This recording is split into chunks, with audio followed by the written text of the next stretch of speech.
Yo, what is up, everybody? It's Tuesday night. You know what it is. It's Flyers Talk A2D. Let's go. Tonight, we're talking trade deadline. 3 reasons why the Flyers should be sellers on Friday. We're going to discuss that. We're going to discuss in the second half of the show, who are the Flyers going to target? Who should the Flyers target? Maybe me and Brad can break into a little bit more of our teams between the Ducks and the Rangers on who they should target at the trade deadline as well. So hit that like, hit that subscribe, turn on those notifications. If you're watching on Facebook, hit that share. Let's get us around. It's time to talk some puck. Let's go.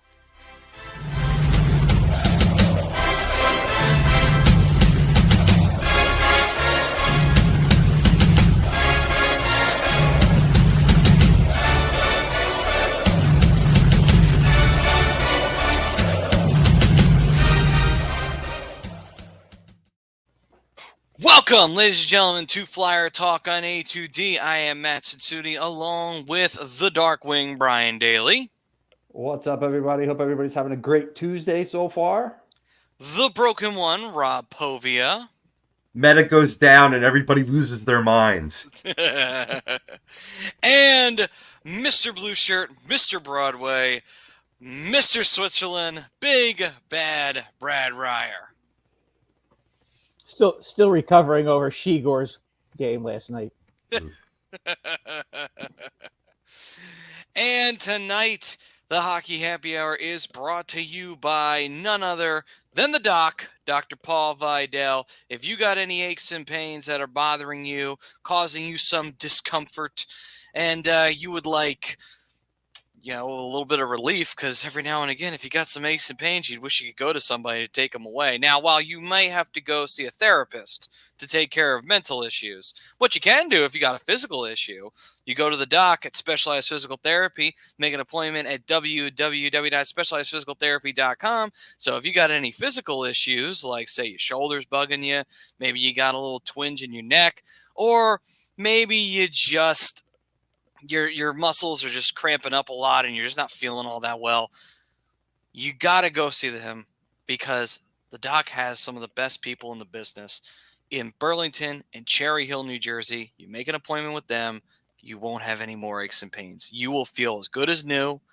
and you'll be back to doing what you do best, whatever that may be, whether it's doing something physical or whether it's just basically wanting to get up and move around the house, because sometimes that could be a challenge if you have aches and pains.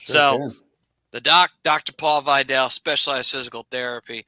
All right, and the poll question for tonight.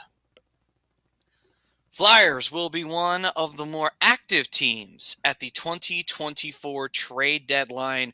Agree or disagree? And as of this official show, we are a couple days away from the deadline? Friday. Yeah, so 3 days away from the old trade deadline. So, gentlemen, we haven't really seen too much activity from most teams. I think we had, maybe 4 or 5 trades. Nothing really crazy, though. No, I think tonight. Yeah, that was. Yeah. Now True. they're going to Vegas. Right. That seems to be like the big headlining trade so far. Out of all the moves that could have been made, that's the biggest one so far. But who knows? We still have got, 72 hours is 3 days? Yep. So a lot can happen in that time. Math is not my friend, Matty. You already know this. Listen, I only know it because of movies. Anyway, so you ever watch those military films? They say it all the time. Anyway. All right. So, gentlemen, what's your feeling on this? Do you feel the Flyers will be active within the next 3 days before the trade deadline is officially said and done for the 2024 season? Or will the Flyers remain quiet? Will they just stay put and rock it with what they got? Gentlemen, take it away.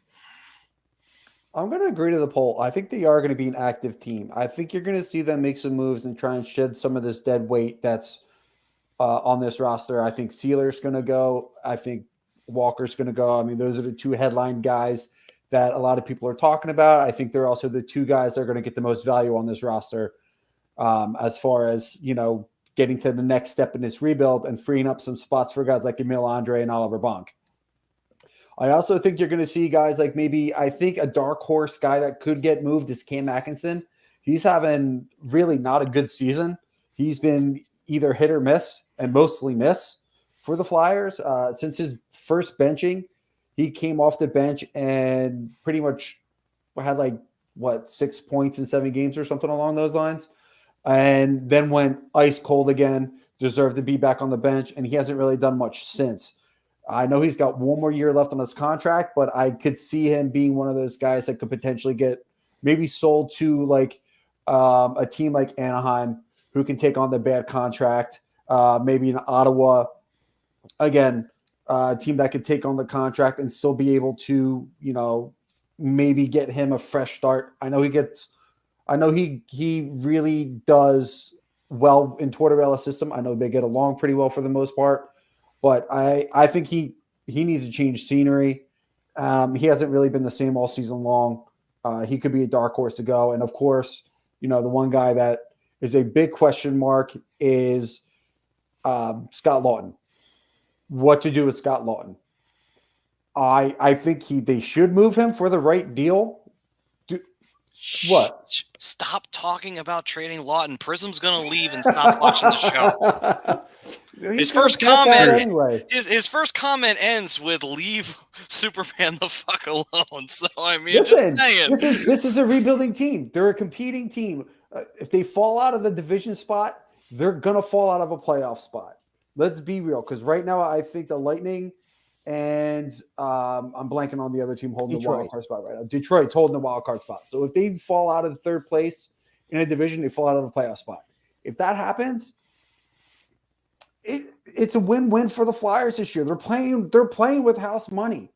This is a team that, yes, that may be overachieving, but this is a team right now that's in a situation where, and I know we talked about it a little bit last week. I know, Robbie, you weren't here, but playoff experience is really important for teams. I get that. I'm all about it. But in the same breath, I'm also about putting this team together the way that they have in their mind. And right now, Walker, I don't think he's in the long term.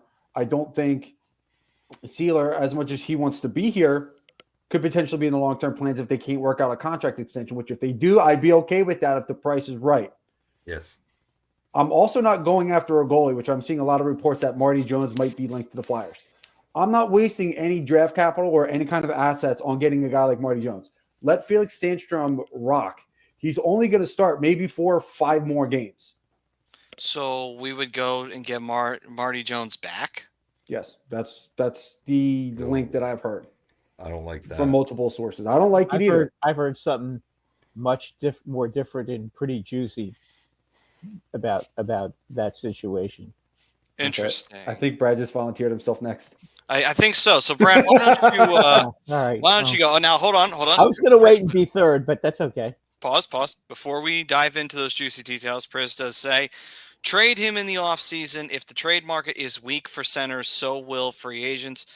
His trade value won't decrease by any amount. You'd have regrets of not trading him.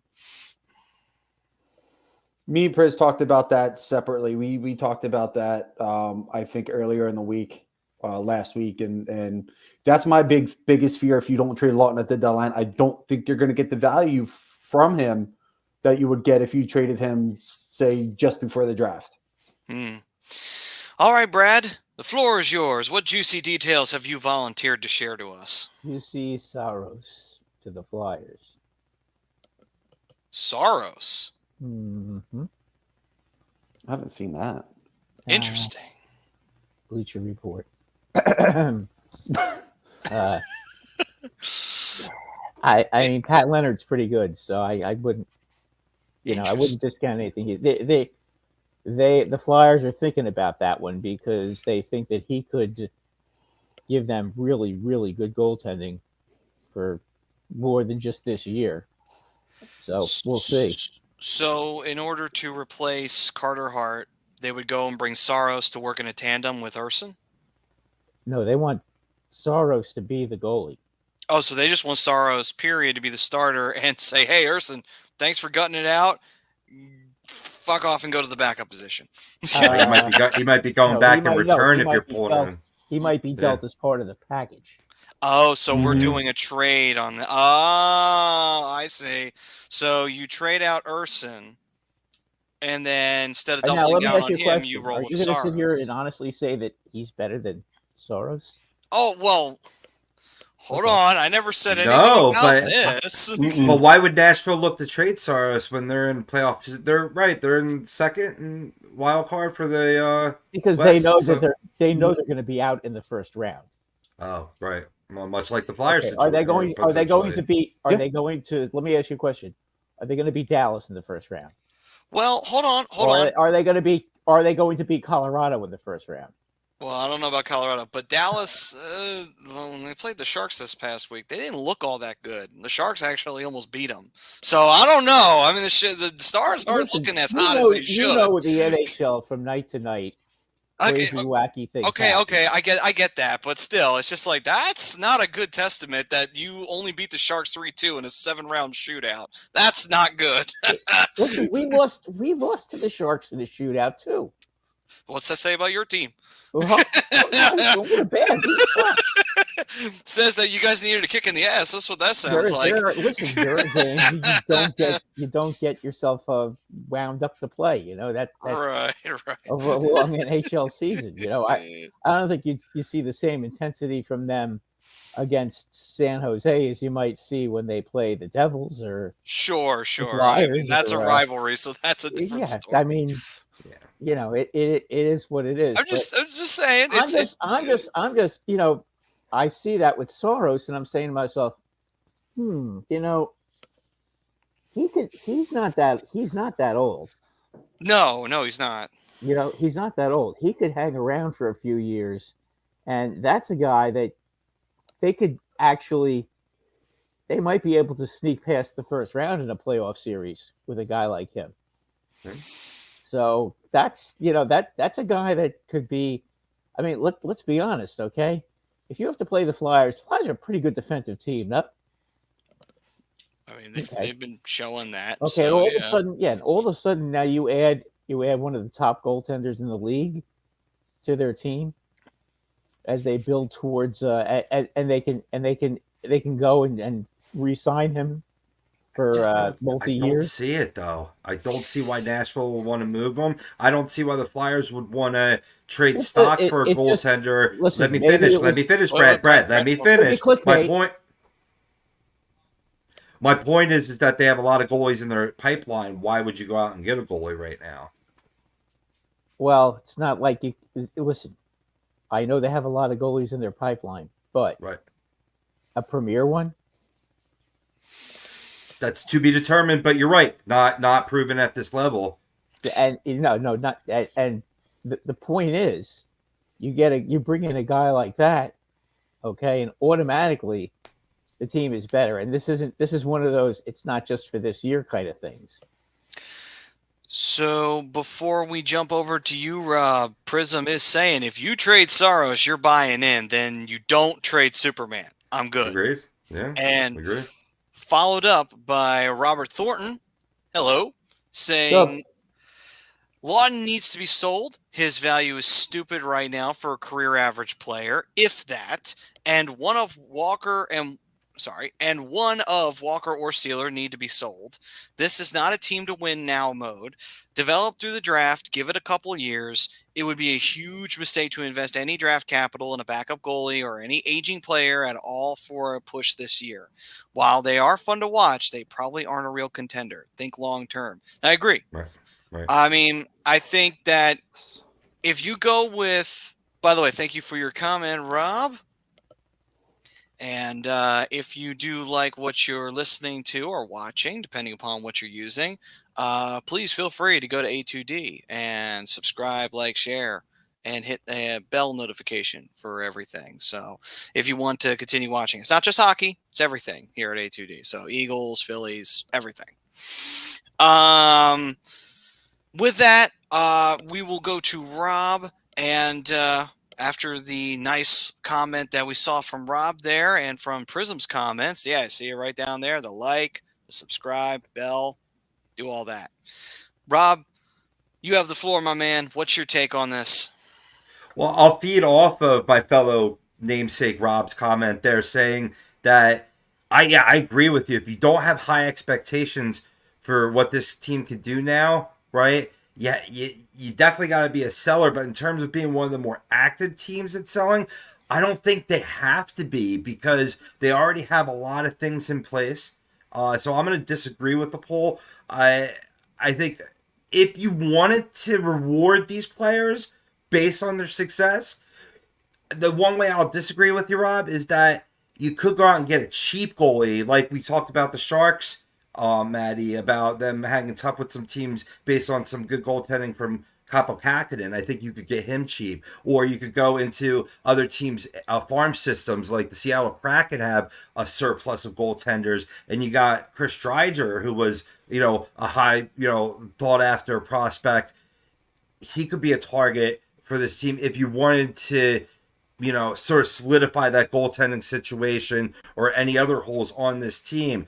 But ultimately, boys, the fact that this team selling at the deadline was not a foregone conclusion at this point in the season, it's already a win in my book, no matter what happens come Flyers trade deadline. But I think ultimately, I don't see them bringing in a big name because the plan has always been the same, right? Building for the future, right? And I'll reiterate, if you don't have high expectations on where this team can go this year, unless you could pull up a blockbuster deal where you bring in a Saros and another player and you accelerate it, I just don't see that coming from Danny B, Keith Jones, or Torts, or any of the comments that they're saying.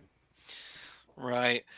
We got Greg saying, agree to the poll, sell, sell, sell, baby. Yeah, so just to piggyback real quick off of what Rob was saying, I'm good if the Flyers go out and get a goalie via the waiver wire. I don't want them giving up any assets for a goalie that's probably going to start 4, maybe 5 games, and then maybe a game in the playoffs. Right. It's a waste of an asset for that. If you at least claim one off of waivers, that's fine. You're not giving anything up for that. I'm game for that because there will be guys who wind up on the waiver wire. The way I would look at it is specifically with the goaltending thing, you have Urson who's doing fine right now with the position. And given the fact that he was not originally supposed to be the starter, he's now had to go from being part of a tandem to now having to be the guy. And I don't think he's been bad since having to make that transition. Has there been perfect moments? No, I will say one thing I've noticed, his weak spot seems to be his 5-hole. Seems to be a lot of stuff gets through his 5-hole. A little too much for my liking, but hey, that's all right. There were times where Hart was really bad at the angles. So it's every goalie's got issues that they got. He's a rookie too. Right. Let's not look past the fact that he's a rookie that could get fatigued. So that's why I thought there was a little bit more of a need for solidifying it. I like how they weighed Cal Peterson and brought up Felix because he was just a dumpster fire in between the pipes for the Flyers. That experiment. Right. But I'm just saying, like, ultimately, go on, Maddie. Right. But with all that being said, though, Urson stepping into a position that he was not originally supposed to be in, and as the season goes along, he's now got to take up. I think he's done a valiant effort, and he's really shown some good results, and he's put up some great numbers this year. Now, yes, is he still very young? He is still very young. That's why, looking at it from this perspective, it's just like, let Urson have his time to shine. Let him have the spotlight for a second. You have Sandstrom right now. Sandstrom hasn't been bad when he's had to come in goal. As a matter of fact, he's played probably his best goaltending has been this year so far. So I'd say, all right, you're okay with Sandstrom for now as the backup. If you need to, you can always find backup goaltenders. It's not like it's the end of the world. And remember, that's the way you should look at it, because if Urson is still playing well enough, he's still playing consistent enough, then don't worry about whether or not Urson can carry the team. set him up with somebody who's a strong backup, so that way if he needs a rest, you can go to this guy and actually feel a little bit more comfortable. So I don't think we're at that level with Sandstrom. I don't think we're 100% comfortable with him in between the pipes. Like I say, he's been playing fine, but is he going to be able to stay doing that? That's always up for debate with him. We all knew Peterson wasn't going to get the job done. So that was a big concern when he came up. So that to me is where you look at it. Just rock with Urson. And if you have to find a backup goalie to kind of solidify the situation, find a backup. And if worse, if you have to tandem it and you have a reliable backup who's been in the league, knows what he's doing, and can be in a tandem, then you're fine because you still have young goalies in the pipeline. So it's not exactly like it's the end of the world if Urson next year, say, he's not as hot or as good as he was this year. It's like, it's all right. We still have young goalies in the pipeline. You could still find a goalie in the offseason if you have to kind of fill in that backup spot. Hell, go get Alex Lyon again. Screw it. He's been playing well in other spots. Go through that Lyon makes some people back happy there. here. That makes some people happy here in Philadelphia. Yeah. Mhm. I mean, I would do it. I would go take a look at Lyon, be like, you know what? Hey, let's bring you back to Philly. But Let's have you work with him. But with Detroit in a playoff spot right now, It's a little different. Yeah. do they move him? No That's way. a good question. See, maybe I'm thinking, I wasn't necessarily thinking deadline. I'm thinking more off season. In my head, that's what I was thinking. But deadline, no. I don't think the Red Wings would make that move because that would be a crazy thing to go do. But the one thing I will say that I absolutely 1,000% agree with Robert Thornton's comment is big picture here, boys. We're not looking for just this year. We're looking for this year, next year, the year after that, 4 years down the line, 5 years down the line. We're looking next 10 years. If they miss the playoffs this year, it's not the end of the world. It's not because there's going to be next year. But you can still buy and sell. You do it intelligently. Yes. You understand what I'm saying? You Yes. can still trade you can still trade Walker. You can still trade Sealer. Okay. I've talked before about, selling but staying, but still being competitive. You bring a guy like Saros in. Okay. You don't need to have great defensemen right now. You can put the young defenseman back there because you got a big time goaltender back there that's going to bail them out. And that's only going to give them more confidence to be more aggressive. So, and again, Saros is only 28 years old. So it's not like you're bringing in a 34-year-old player like Jacob Markstrom or a guy like that. You're bringing in a guy who's 28 years old, probably has 5-6 good years left in him for sure. And you can sell Walker. If you have to give up a number one pick, it may not even be yours. It could be another team's. You understand what I'm saying? You're going to, if you want to trade Laughton, you want to trade all these guys, okay? You can get some good young NHL ready players, but you could also go out and bring in somebody who can man that position. You won't have to worry about it. And then you can go and you can bring in your young players and have a stud goalie behind them. I mean, just think, and I'm going to use the Devils as an example right now, this season, okay? The Devils have a young defense now because they've had a lot of guys get hurt, a couple of guys left. So their defense is garbage right now. If they could get a guy like Saros, don't you think that would make a big difference? All of a sudden, guys like Luke Hughes and that kid that they brought up to replace what's his name, the quarterback on their power play, Hamilton. His name escapes me right now, but you know who I'm talking about, the right-handed defenseman who's pretty good. If they had a guy like him playing behind them, okay? Don't you think they could be in the playoff hunt and be a serious problem? Absolutely. Because you see, a great goaltender can make a lot of young defensemen a lot more confident and play better and play steadier because they know if they mess up, they're going to get bailed out. Right now, you can't really do. Urson is okay; he's not bad, but you still, if you make a mistake, it's more than likely the puck is going to go in the net than not in the net. And when you have a stone wall like that behind you playing in the net, that just makes a huge difference, I think, for the whole team. So you can still buy and sell. You can let You can let what's his name Walker go. You can let Laughton go. You can let all these guys go because you're still bringing in young assets. But why not bring in somebody to build the future? Now, I'm not saying Nashville is necessarily gonna trade him, but they do. But Nashville also wants to get that young goaltender whom we talked about last week. From what I read, they really want to get him in there and they want him playing because they're thinking about the future as well. They don't think that they can win in the first couple of rounds of the playoffs either, but they want to get this young goaltender in there and have him get some playoff experience. They think that's very important. So this is why a lot of people are surmising that he could be traded. And again, I'm just praying he doesn't go to the Devils because that would really suck. They'll probably just give him Kara Schmidt, and that'll take care of the trade. Probably more than that. So Nick's in here. What's going on, brother? Saying, what's everyone's thoughts on Elliot Freeman's take that the Flyers definitely won't make the playoffs next year? How can one say that? We overachieved this year. Why couldn't we build and be even better next year, especially with the kids' growth and possible additions? Well, I will say this, Nick. Love the comment, by the way. There is something to be said about young teams, and you have a year where they are just over the moon, overachieving, just doing it, getting the job done. Sometimes they get that follow-up year, and it's not as good as you'd like it to be. It does happen to young teams. So it's not out of the realm of possibilities of him saying that they won't make the playoffs next year. And I've said it before, we don't know what the Flyers are going to be like next year. I mean, I know some people would say, well, you can't always predict year to year. And I do agree to an extent with that. But if we were talking like 12 years ago, even 30 years ago, you knew the Flyers were going to be in the playoffs next year. It wasn't a matter of whether they were going to be in it. You knew they were going to be.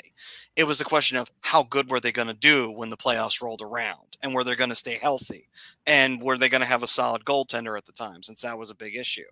But this day and age, it's like you can get those years where a young team's got nothing to lose. They're going for it.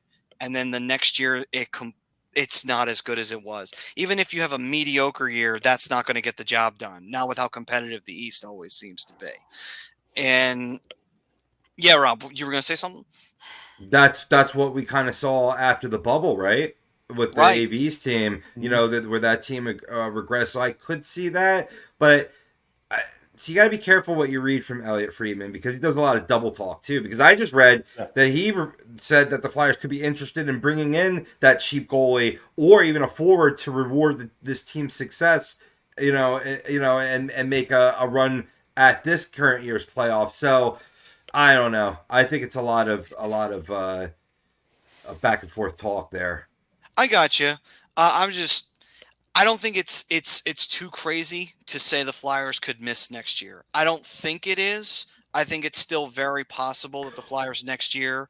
I'm not saying there's moving parts around them too. You know what I mean, in terms of contracts up and what's going on with the development of those teams. It's not like the East is getting any easier.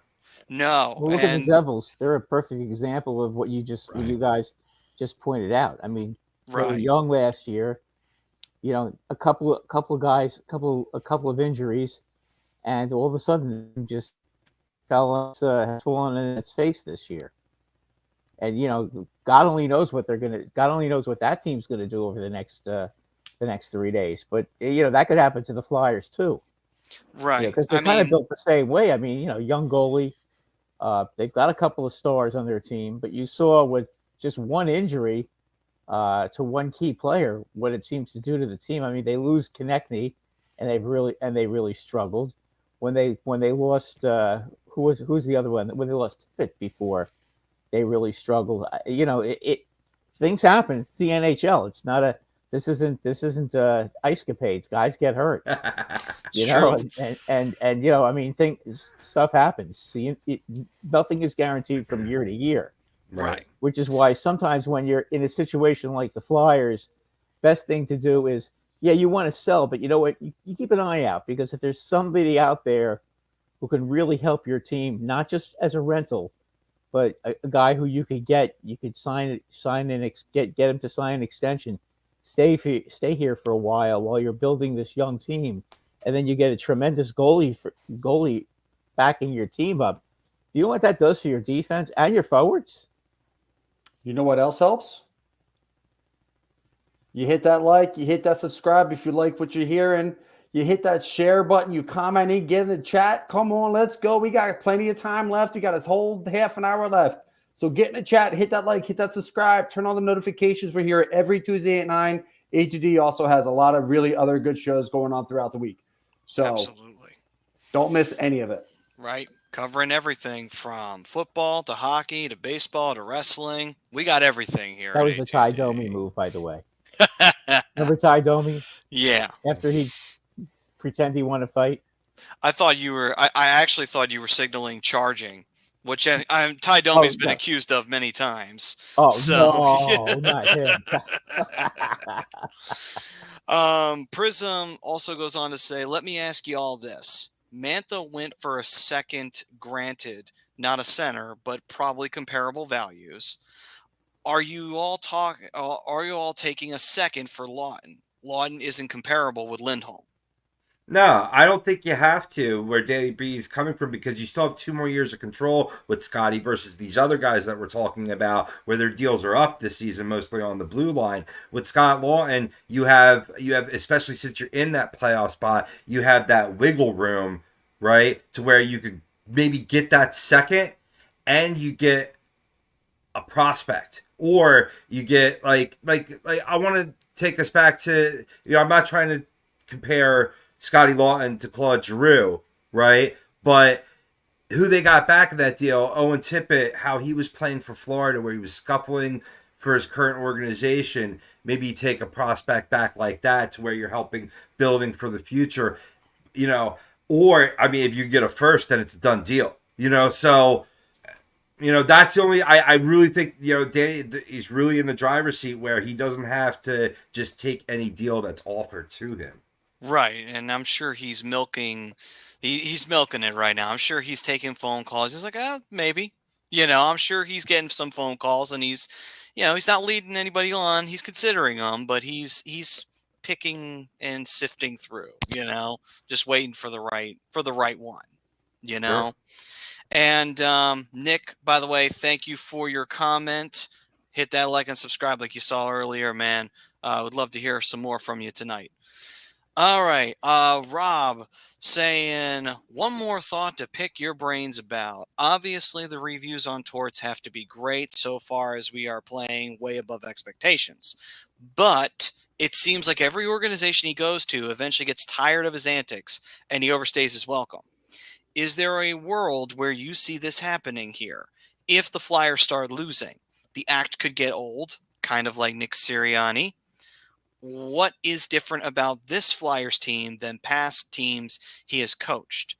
Well, actually, can I handle this one, Matty? Sure. You mind? Go right ahead, Bri. So with this one, I think, Robert, I think at some point, every coach kind of loses the locker room. The voice and the message starts to get old, gets repetitive. Guys don't really respond to that. I think at some point, there's going to come a time that John Tortorella is not going to be a Flyers head coach. That's going to be the reason why. Not because of his antics or anything that he says or does. I think he has a great repertoire with Danny Briere and Keith Jones. The three of them work together constantly on improving the roster, the players, development. Everybody's buying in from the top to the bottom and what this organization is doing. And I think that plays a huge part on why you're seeing the early success that the Flyers are having, because they're not buying in on each other. They're not just buying in on the coach. They're not buying in on Danny and Jonesy and the new era of Orange. They're buying in on the city. They're buying in on the organization. They're buying in on everything. This is something that I think is, again, leading to a lot of success. They're playing for each other. They're playing for the coach. They're playing for the logo on the front of the jersey. They're playing with pride, which is something that we haven't seen in the last couple of years, because let's be frank. Did Chuck Fletcher really care about pride? Did he really care about the logo on the front of the jersey? He says he did. Did Paul Holmgren really care that much? He says he did, but we're a year out from having both of those guys in the front office. And this team is right now currently sitting in a playoff spot, playing some of the best hockey we've seen in 3 years, 4 years. I will say this. I think they probably had good intentions, but I think they felt that they had job security. And when you feel like you're safe, especially Paul Holmgren, who had been there forever, it's like when you feel safe, you really kind of lose that worry of, wow, I need to do this. I need to make this work, And I think that a little bit of that may have gotten in there where it's like, I don't need to worry about it. I'm good with Ed Snyder. I'm never going anywhere, and it's the one negative thing I could say about Snyder. I love him. Thank you so very much for bringing the Flyers into existence. May he rest in peace. And the Snyder Youth Hockey Foundation, it's great stuff. But he was way too loyal to some guys. And Holmgren, I think, was one of those guys. Way too loyal. You know what? You bring up another great point, Maddie, and this is another reason why. New ownership from Comcast. Yeah. Sent over Dan Hilferty. He's making a huge difference. He's got a face. People know who he is. He interacts with the fans. He does interviews in the press box during games. The dude before him didn't do any of this. He didn't show his face. I barely knew his name. I still don't know his name. I think barely any of us did. I still don't know his name. This stuff. I think it was Scott. I think it was. David Scott or something like that. I don't know. Yeah, I think that was his name, actually. Never trust a guy with two first names. That's the bottom line. But point being, it's easier to play for somebody who has a face. It's easy to play for somebody who's going to sit here and let these guys do their jobs and let them basically just give these players something to buy into. They didn't get that last year. They didn't get that the year before. They have it now. And you know what? Are some of the players playing a little bit of a cold game right now? Guys like Couturier? Yeah. Has he been underwhelming since getting to see? Very frustrating. Yeah. But you know what? These guys are still buying in. They're still giving you the effort every night, even if it doesn't show up on the score sheet. The results are still coming. I mean, playing in close contested games, winning games despite adversity. Losing an acquisition in Jamie Drysdale was not an easy pill to stomach. But ultimately, when you look at Torts, though, the big difference, like you described very well, Brian, the situation he's in here with the Philadelphia Flyers. But let's look at the man. This is now an older individual, a wiser individual that has learned from past mistakes, and he'll still have that edge, but he still has such a great community outreach here in Philadelphia. Doing the Hockey for Hounds podcast with Jason Martinez is really, ingrained him into the community, right? And I really feel that this team with this current roster would not be doing this well without him and his system, and he has bought them wins. Well said, Robbie. Well said. He has. And Sam Callery saying, why would anyone listen to that clown Friedman? He thinks the Leafs are going to win the cup every year. Right. A great example. Yeah, right. A great example is how many strategically well-placed times Torts has rolled out 11 and 7th. Keep an eye on that. That's a trend that we're seeing here in the NHL, Brad.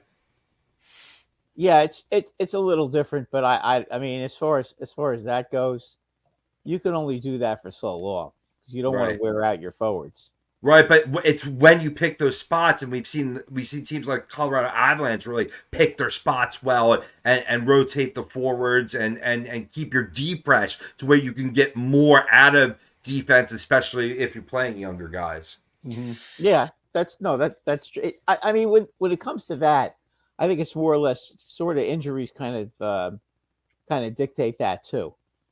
But I mean, the fact that he's not afraid to do it tells you all you need to know. Yeah, that he has confidence in more than just 20 guys on the roster. Mm-hmm. There's a couple of extra guys that he has on that team that he likes too. So it's always good to see a team try doing that. Right. I will say now, we can move forward with who the Flyers would target. There's a few names out there that the Flyers could go grab, but I think we're all in agreement, though, that it should be, if anything, mostly depth, not necessarily anything that is going to be a big splash. Even if it's remotely considering a big splash, it's like, well, if you're going to do a big splash, it better be for the right price tag. I think we're all kind of going in that direction of mostly just want depth. So, with that being said, gentlemen, what kind of depth pieces do you think the Flyers should be looking at this juncture, knowing that they're in a playoff spot and are trying to hold on to it? Well, like I said before earlier in the show, I'm going to hunt the waiver wire for a backup goaltender should Felix Sandstrom not be the one able to do the job, which I have full faith that he's able to do the job. What's up, Benny? What's up, Benny?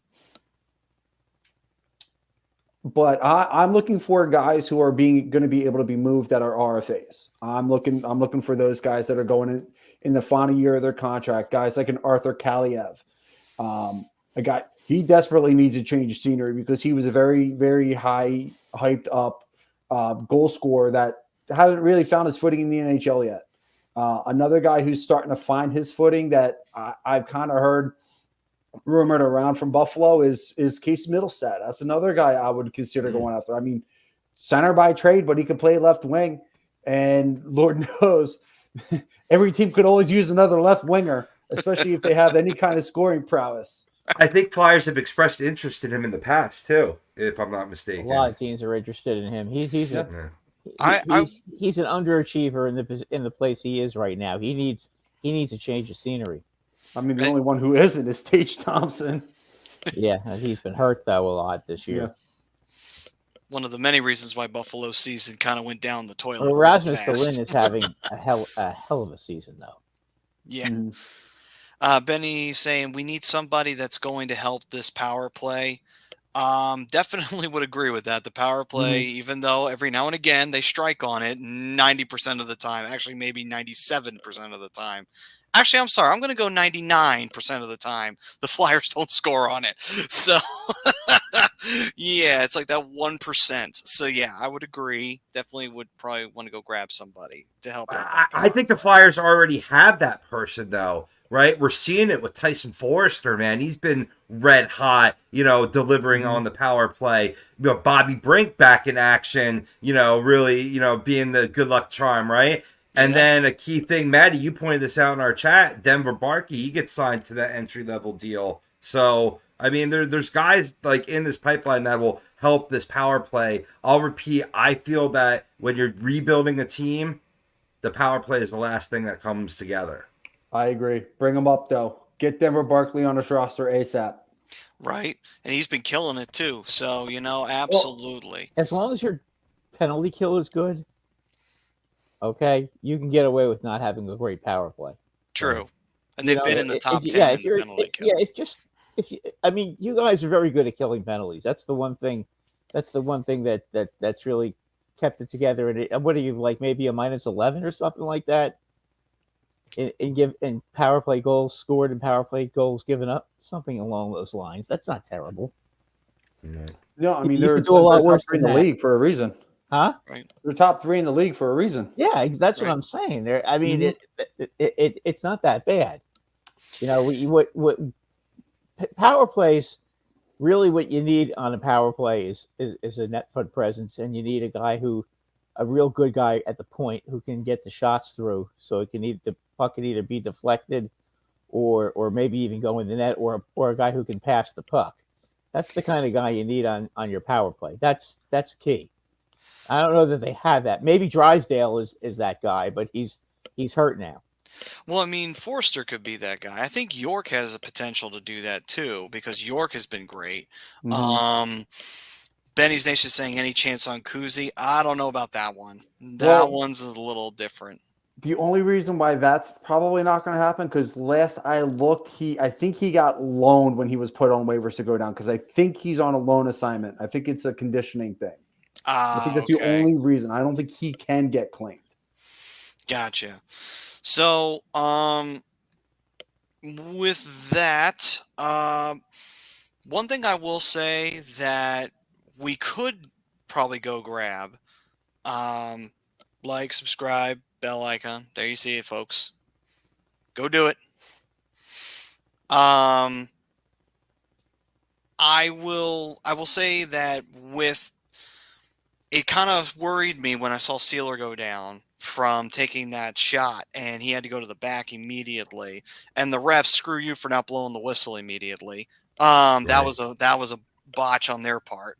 Right. But besides that point, I would think that while you do have young players that have been playing well the defensive position, I think that they need somebody other than Mark Stahl to replace somebody like Walker or Sealer if they go down with an injury.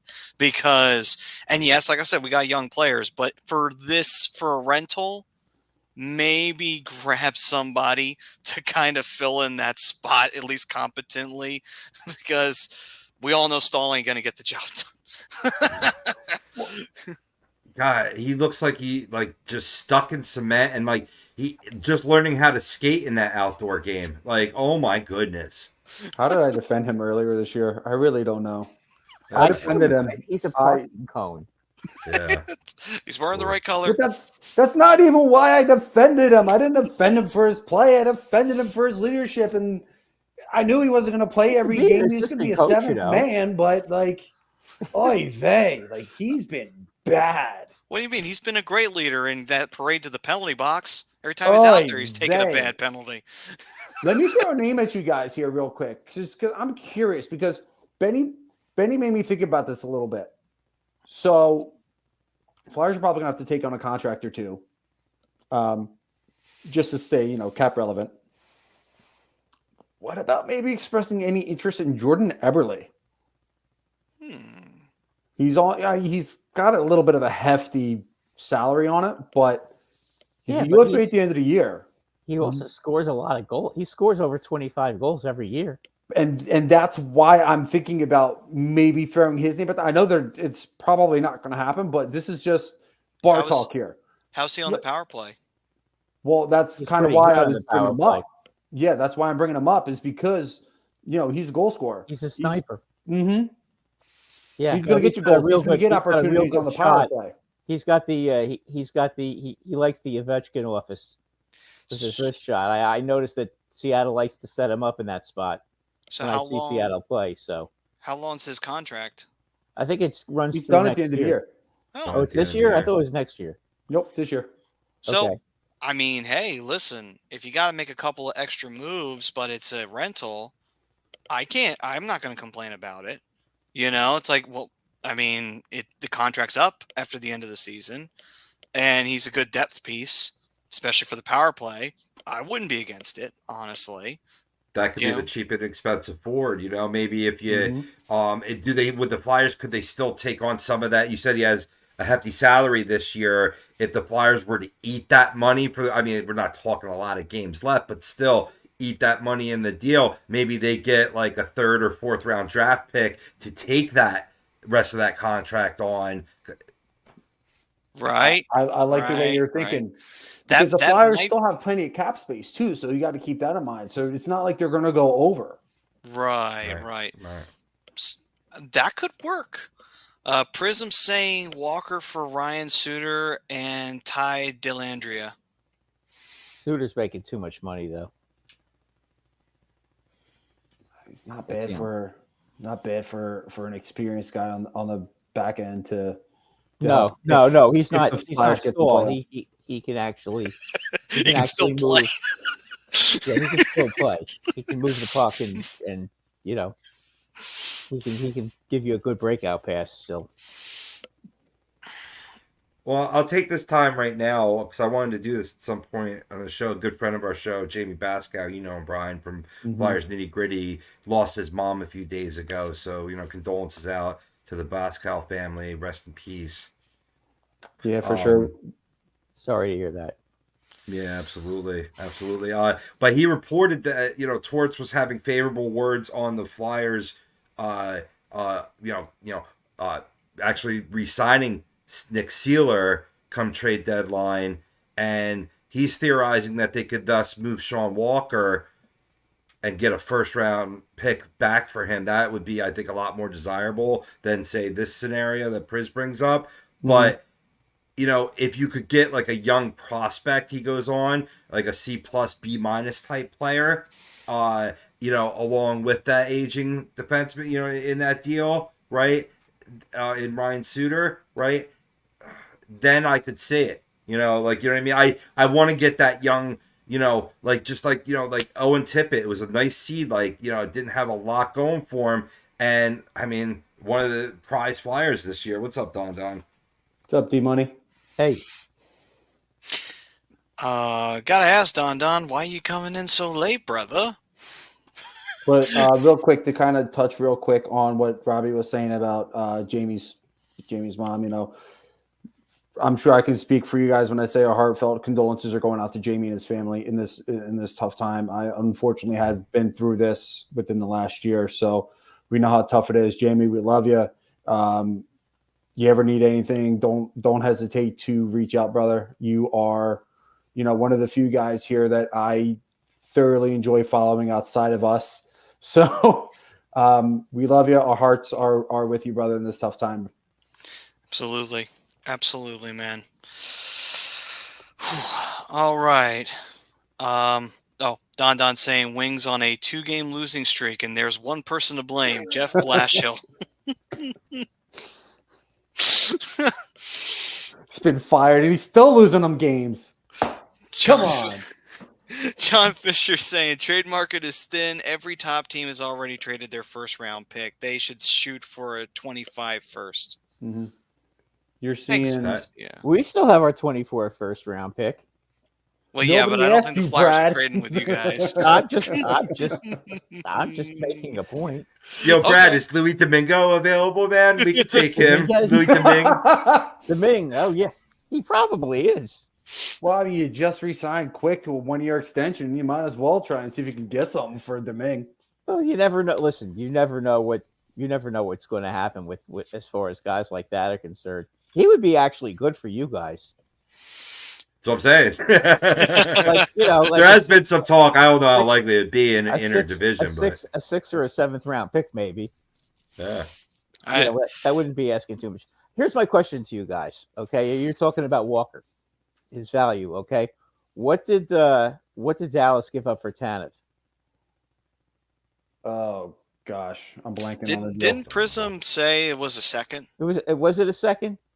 I think it was. If it's a second, the thing with Tanev does not give you offense, but he is a lockdown defenseman. I mean, Walker is not as much as a lockdown defenseman as Tanev, but he's pretty good defensively, and he does give you a lot of apples. So that could be something that's favorable. So you have to figure the worst you get for Walker is a second, and maybe you could get a first, perhaps.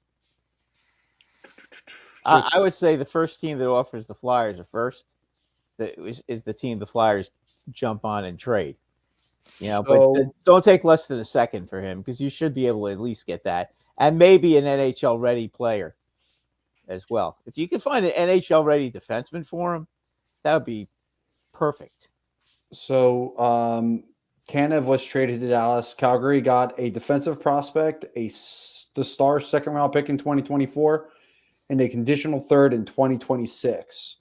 If the Stars do not advance to the Stanley Cup Finals, the Flames will not receive the 3rd round pick. Flames won't receive a 3rd round pick. Yep. So it'll be a 2nd and a 5th? It would just be the 2nd and the player, it looks like. Yeah, okay, 2nd and a player. So that's about what you get for Walker. In all probability. Interesting.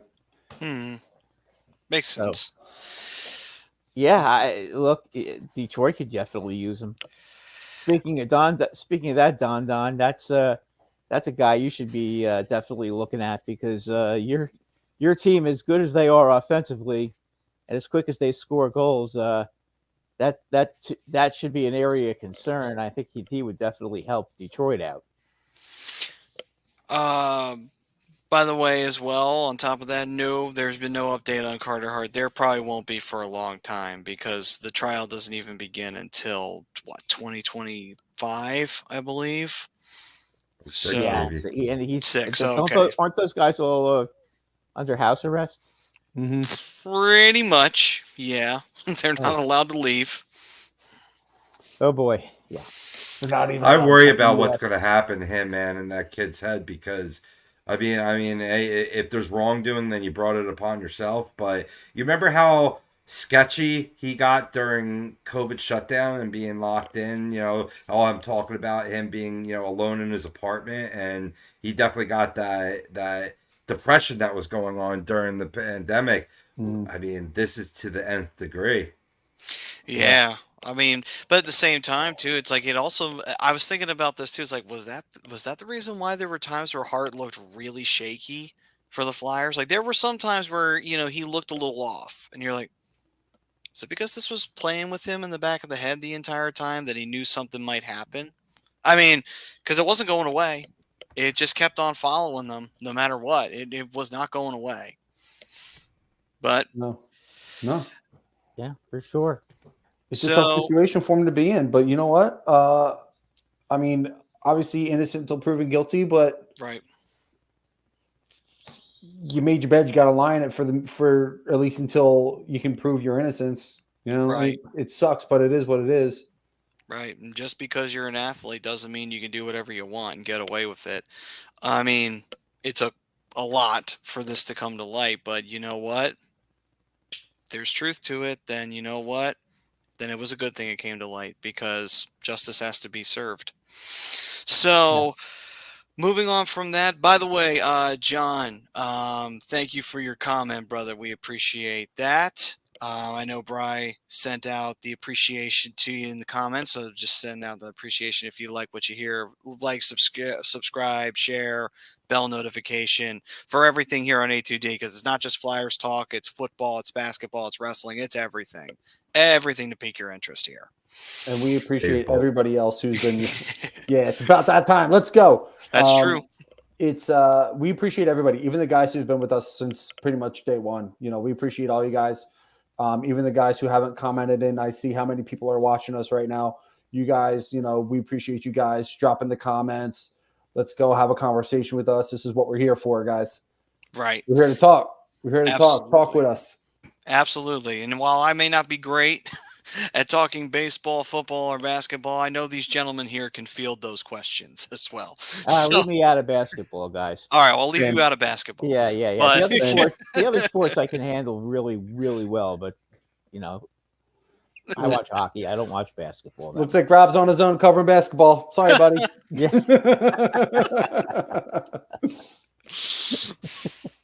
Olajuwon's still playing?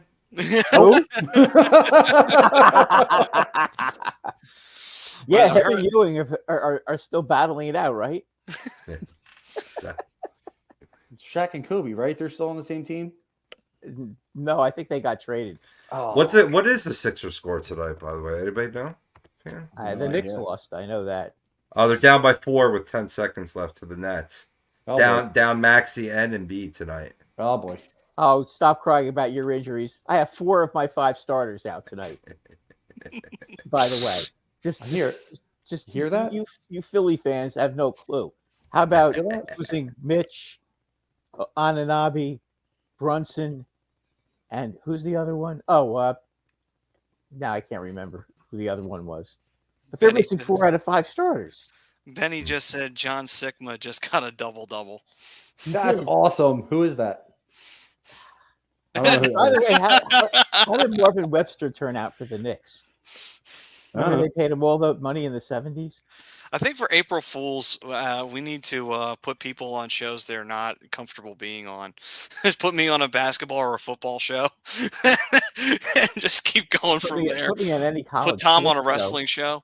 Yeah, put me on a baseball show. I don't know what I'm talking about. All right, Maddie, let's wrap this up, brother. All right.